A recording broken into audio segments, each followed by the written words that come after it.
চাঁদাবাজদের কোনো ঠাঁই হবে না এই বাংলাদেশে। টেন্ডারবাজি, চাঁদাবাজি, লুটপাট করে এই স্বাধীন বাংলাদেশে 50 বছরে যতটুকু আগানোর কথা ছিল টেনে টেনে শকুনের মতো টেনে টেনে টেনে টেনে নিয়ে গেছে। বাংলাদেশ ইসলামী ছাত্র শিবির ছাড়া এই জাতির আর কোনো ভবিষ্যৎ আমার চোখে বাঁধে না। টেম্পু চালায় একটা মানুষ সকাল সন্ধ্যা ইনকাম করে, তার থাকার জায়গা পর্যন্ত মেসে এসে থাকতেছে। একটা রিক্সাওয়ালা রাস্তার পাশে যিনি হচ্ছেন টঙের দোকানের চা বিক্রি করতেছেন, কত কষ্ট করে কয়টা টাকা ইনকাম করতেছেন, আর এই চান্দাবাজরা সেখানে গিয়াও 200 টাকা নিয়ে আসতেছে। চোখের পানি মানুষের পরে অভিশাপ হয়ে এদেরকে ধ্বংস করে ছাড়বে। আওয়ামী লীগকে ধ্বংস করে ছাড়ছে না? চাঁদাবাজদের কোনো ঠাঁই হবে না এই বাংলাদেশে।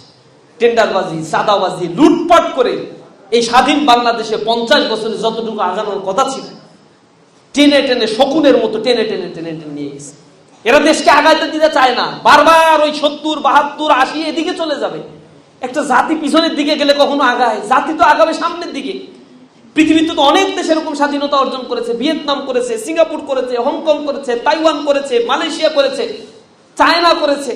কোন দেশ স্বাধীনতা অর্জন করে নাই পৃথিবীতে?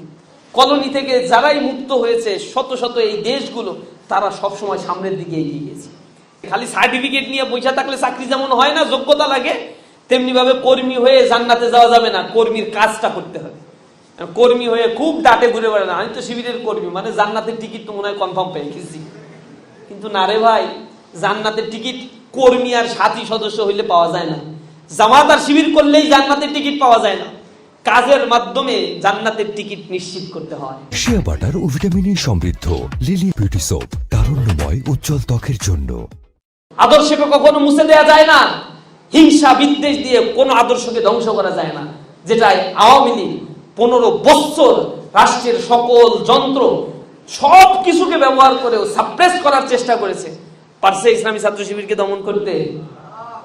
বাংলাদেশের যে ক্যাম্পাসে আমরা চ্যালেঞ্জ দিয়েছি, ইনশাআল্লাহ যে ক্যাম্পাসেই ছাত্র সংসদ নির্বাচন হবে ইসলামী ছাত্র শিবির দাঁড়াবে, ইনশাআল্লাহ পূর্ণ প্যানেলে জিতে আসার সক্ষমতা ইসলামী ছাত্র শিবিরের আল্লাহ রাব্বুল আলামিন দিয়েছেন। এটা এমনি এমনি হয় নাই, আমাদের ত্যাগের বিনিময়ে, শহীদের রক্তের বিনিময়ে। আমাদের ভাইয়েরা কাজ করেছেন, জেল জুলুমের শিকার হয়েছে, হাজার হাজার মামলা, 10,000 মামলা দেওয়া হয়েছে। আমাদের এই দেশটা শকুনের দৃষ্টির সার্ভেইলেন্সের মধ্যে থাকে সবসময়ের জন্য। আমরা সফটওয়্যার কে বলছি? এই জায়গাগুলোতে কি হচ্ছে? ইয়াহুদিরা আমাদেরকে মস্তিষ্কগুলো, নিউ কলোনিয়াল সিস্টেমটা হচ্ছে, তোমার ভূখণ্ড দখল করব না, কিন্তু তোমার অর্থনীতি দখল করব, তোমার চিন্তা দখল করব, তোমার যুব সমাজকে দখল করব। ব্রাউন ইংলিশ ম্যান যেটাকে বলা হয়, মানে আমি রক্ত মাংসে হব বাঙালি, চিন্তা বুদ্ধিভিত্তিক জায়গায় হব ইংলিশ, ব্রিটিশ। ম্যাকলের শিক্ষার সুপারিশগুলো ছিল এরকমই, দাস তৈরির একটা সুপারিশ। সেই সুপারিশের আলোকে আমরা মেন্টালিটি লেখাপড়া করে চাকর হইতে চাই সবাই, আর চিন্তা করি লেখাপড়া করেও হবে নাকি।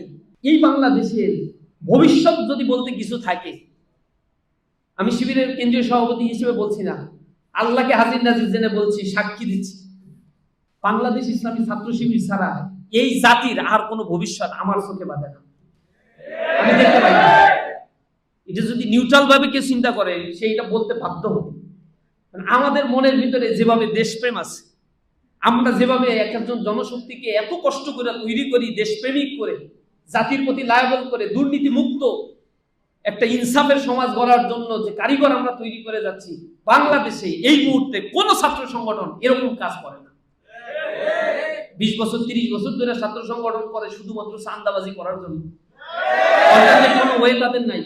ইউনিভার্সিটিগুলোতে কেন 15 বছরের আগে ছাত্র জীবন শেষ হওয়া ছাত্রের ইউনিভার্সিটিতে থাকতে হবে, এই প্রশ্নের উত্তর তাদের কাছে নাই।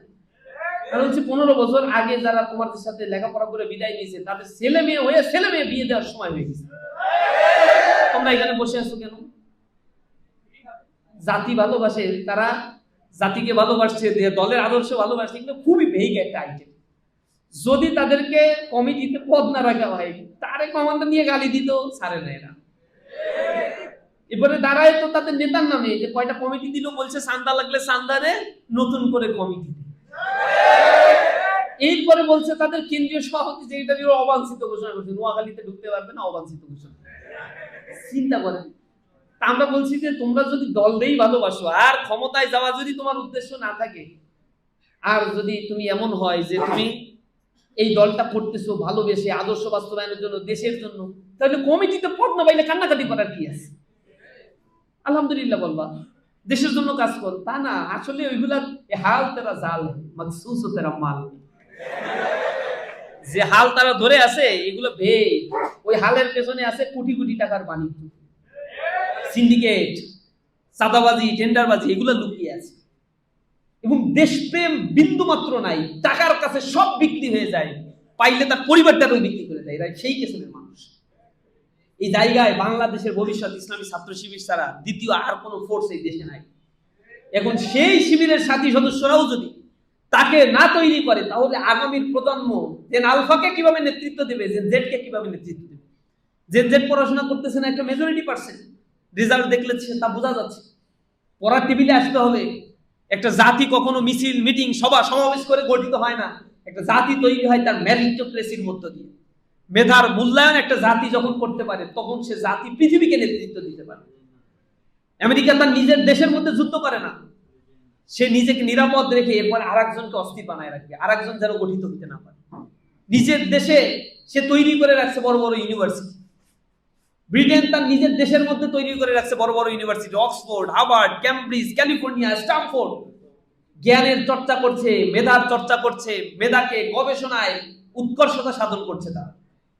আর আমাদের মতো দেশগুলোকে নানা ধরনের কেওয়াস সৃষ্টি করে রাখছে, আন্ডার ডেভেলপ কান্ট্রি গুলো যাতে বড় হইতে না পারে, উৎপাদন করতে না পারে, তাহলে তাদের মার্কেট নষ্ট হয়ে যাবে। যে